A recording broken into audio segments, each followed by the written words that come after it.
Um, so this is kind of the stuff that I couldn't include in my parody of Candle in the Wind, Droplet in the Bin. Uh, so kind of the stuff that I didn't include was more of the stuff that I didn't really focus on a whole lot when researching. Um, so, like, for example, wastewater management. Now, I didn't focus much on this process because we really don't have. I really couldn't get enough information to be able to kind of figure that out. What I do know, however, is that the wastewater goes through a process that ultimately takes the wastewater through various pumps throughout Exeter and throughout South Lambton Shores and whatever, and it's all brought back to the Exeter sewage lagoon, and that sewage lagoon is where the water is treated, and the water is treated and brought back to the Asaba River. And the Asaba River then is what we use for our water, drinking water, as the main component, right? It's our water that we use for the drinking water process, and it goes through all the cycle again.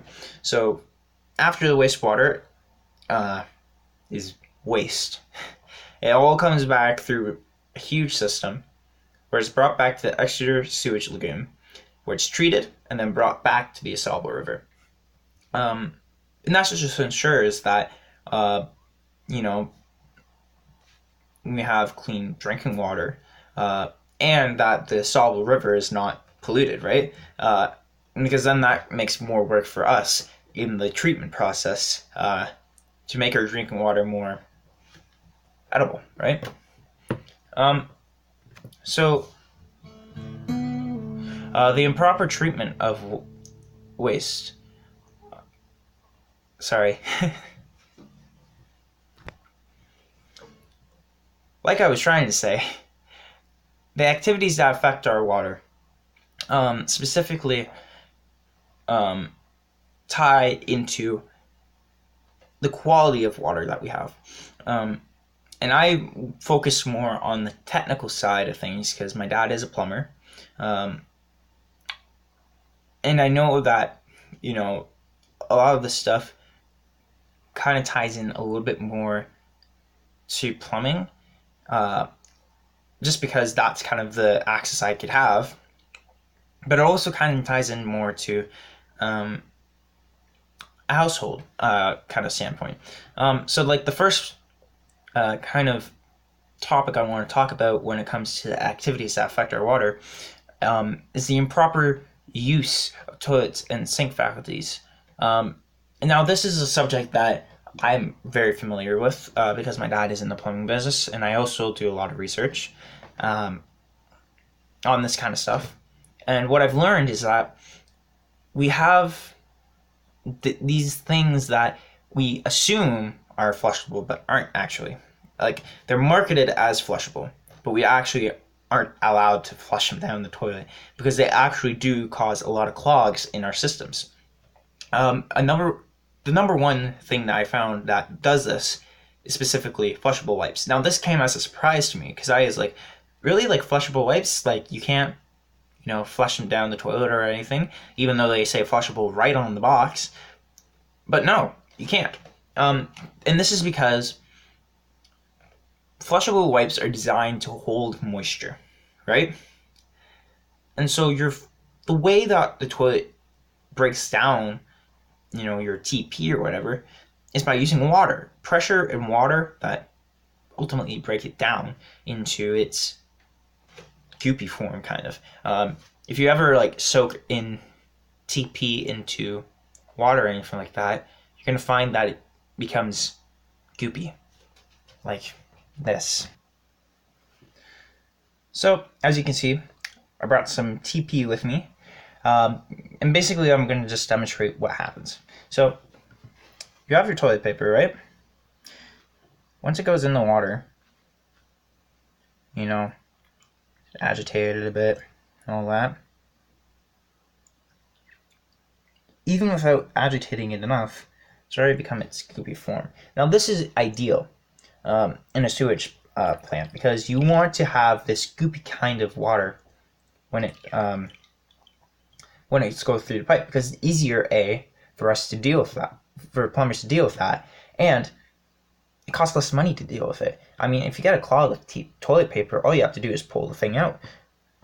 It's as simple as that with this, because it just is able to be way more compact than it actually is, and it's able to be goopy. Oof. There we go. Okay, so next I brought in flushable wipes. Now I have some Cottonelle flushable wipes here, very high class. And you know, like these are pretty standard flushable wipes, you know. See them pretty much everywhere, right?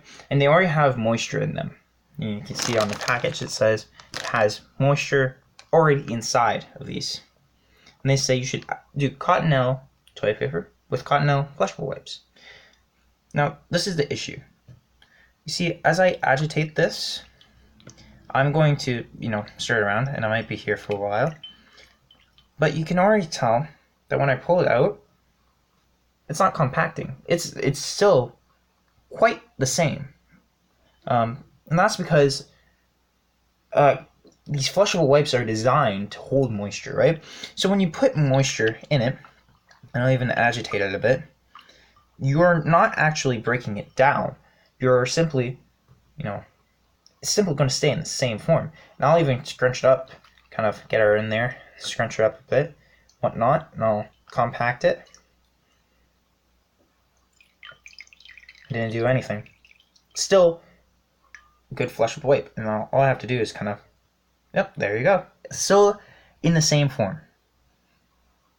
And it's still one whole mass. So this kind of proves, in a sense, that with these kinds of flushable wipes and other flushable products, they're not necessarily flushable.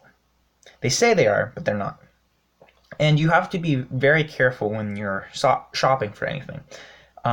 What I recommend simply doing is the classic TP and toilet. Those are the best ways to be hygienic, when you're doing your business and whatever. It's the best way to stay hygienic.